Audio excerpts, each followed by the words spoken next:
आज हम प्लाज्मिड के कैरेक्टर्स के बारे में बात करेंगे कि ये क्या होता है और किस तरह से इसको यूज़ में लिया जाता है इसके कैरेक्टरिस्टिक्स की वजह से। तो सर्वप्रथम प्लाज्मिड क्या है।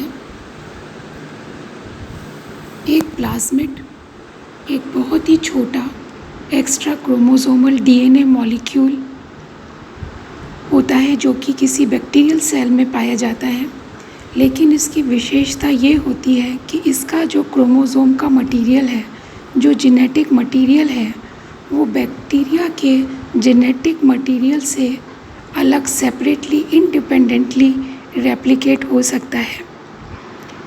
अगर हम इसकी संरचना या स्ट्रक्चर को देखें तो मोस्टली जो कॉमन स्ट्रक्चर या संरचना इसकी पाई जाती है वो circular double stranded DNA molecule के फॉर्म में होती है। प्लाज्मिड को हम इसकी छोटी साइज़ की वजह से, क्योंकि इसका जेनेटिक मटेरियल बहुत सिंपल होता है, उसको समझना और उस पर काम करना आसान होता है। इसको जेनेटिक इंजीनियरिंग में क्लोनिंग वेक्टर के रूप में इस्तेमाल किया जाता है। क्लोनिंग वेक्टर क्या होता है? क्लोनिंग वेक्टर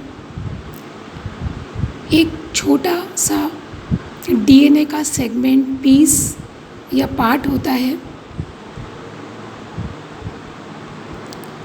और ये वो पार्ट होता है, वो फ्रेगमेंट होता है जिसमें जो फॉरेन डीएनए मटेरियल है जिसको हम ग्रो करना चाहते हैं उसको इसमें इंसर्ट किया जा सकता है। तो क्लोनिंग वेक्टर का जो पार्ट है, जो डीएनए का सेगमेंट है, वो ऐसा एक सेगमेंट है जो छोटा है, लेकिन उसमें ये कैपेसिटी है कि वो फॉरेन जो डीएनए है उसको इंसर्ट कर सकता है। और ये जो पार्ट डीएनए का है सेगमेंट, ये प्लाज्मिड के अलावा वायरस से या ऐसे किसी भी ऑर्गेनिज्म से जिसका जेनेटिक मटेरियल सिंपल है और जिसे अच्छे से स्टडी किया जा सकता है, यूज़ में लाया जाता है। तो प्लाज्मिड को हम क्लोनिंग वेक्टर के रूप में किस तरह से यूज़ करते हैं, तो इसके कुछ छोटे से स्टेप्स हैं। अगर वो हमें समझ आ जाएं तो हम ये समझ सकते हैं कि प्लाज्मिड किस तरीके से यूज़ में आता है क्लोनिंग करने के। तो जो फर्स्ट स्टेप है प्लाज्मिड को वेक्टर में यूज़ करने के लिए, सबसे पहले इस प्लाज्मिड को खोला जाता है या कट किया जाता है, और फिर इसमें जो फॉरेन जीन है उसको पेस्ट किया जाता है या इंसर्ट किया जाता है। और ये करने के लिए, इसको खोलने के लिए, इसके जेनेटिक मटेरियल में फॉरेन मटेरियल को या फॉरेन डीएनए को इंसर्ट करने के लिए जो महत्वपूर्ण एंजाइम काम में लाए जाते हैं उन्हें हम रिस्ट्रिक्शन एंजाइम्स कहते हैं, जो डीएनए के स्ट्रैंड को काटने में मदद करते हैं।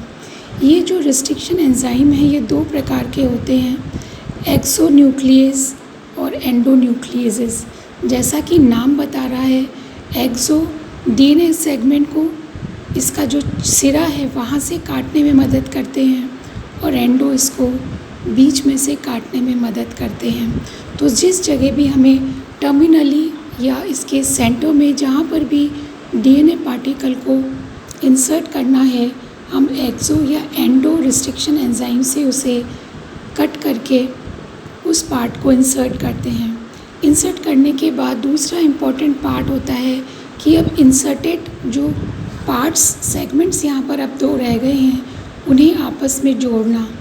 और ये काम डीएनए लीगेज जो एंजाइम्स हैं, जो दो डीएनए पार्ट्स को आपस में जॉइंट करके फिर से एक स्ट्रैंड बना देते हैं, का उपयोग किया जाता है। इसको करने के बाद प्लाज्मिड को फिर बैक्टीरिया के अंदर ट्रांसफ़र कर दिया जाता है, क्योंकि इसका रेप्लिकेशन वहीं पर होता है।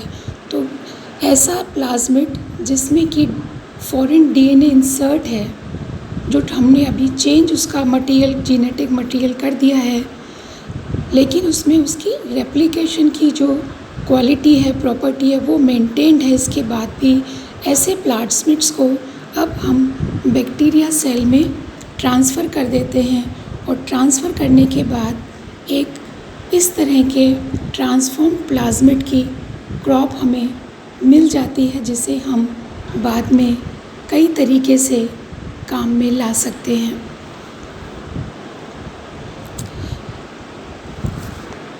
प्लाज्मिड एक अच्छा क्लोनिंग वेक्टर माना जाता है, क्योंकि ये सेल्फ रेप्लिकेटिंग हैं, काफ़ी छोटे हैं। छोटे होने की वजह से इनको हैंडल करना काफ़ी आसान होता है, और ये ट्रांसफॉर्म होने के बाद आराम से इसको हम होस्ट में ट्रांसफ़र कर सकते हैं।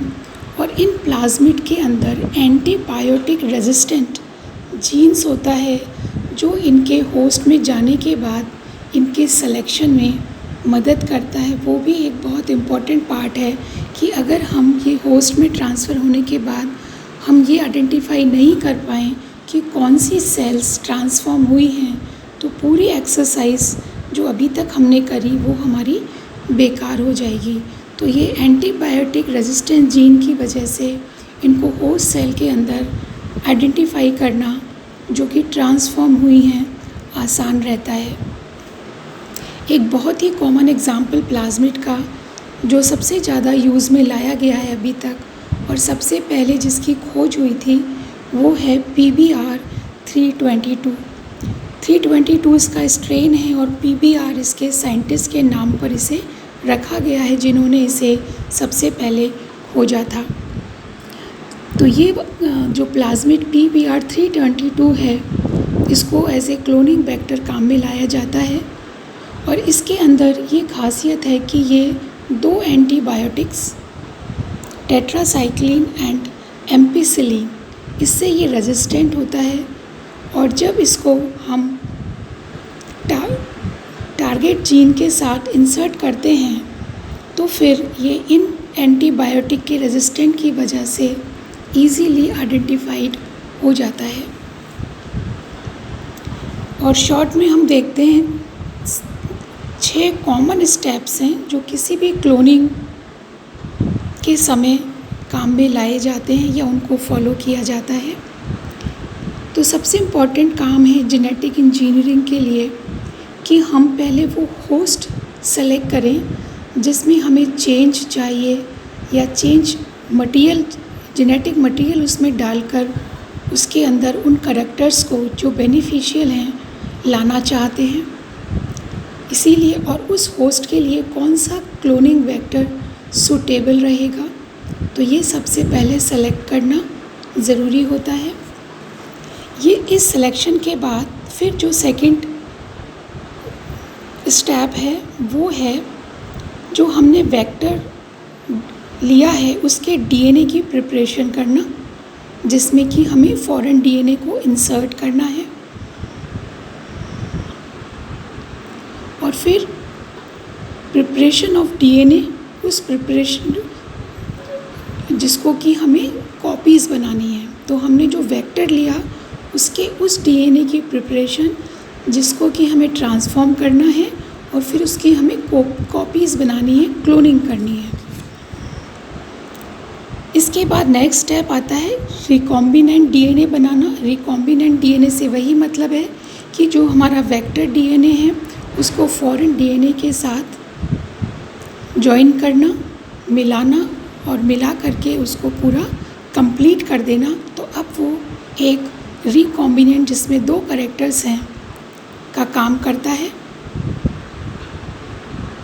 और अब जो हमारे पास ये रिकॉम्बिनेंट डीएनए तैयार हुआ है, और हमने वो इसलिए तैयार किया है कि इसमें जो मटेरियल हमने डाला है वो होस्ट के डीएनए के साथ जुड़ जाए, और जो कैरेक्टर्स हम उस होस्ट के अंदर अब देखना चाहते हैं इनकॉर्पोरेट हो सके, वो डीएनए अब होस्ट में रेप्लिकेट होकर अपने कैरेक्टर्स को शो कर सके, और इस तरह से एक ट्रांसफॉर्म ऑर्गेनिज्म का प्रोडक्शन हो सके। तो ये बहुत ही सिंपल से स्टेप्स हैं जो हम किसी भी ट्रांसफॉर्म मटेरियल जिसे हमें करना है उसके लिए हम यूज़ में लाते हैं। Thank you.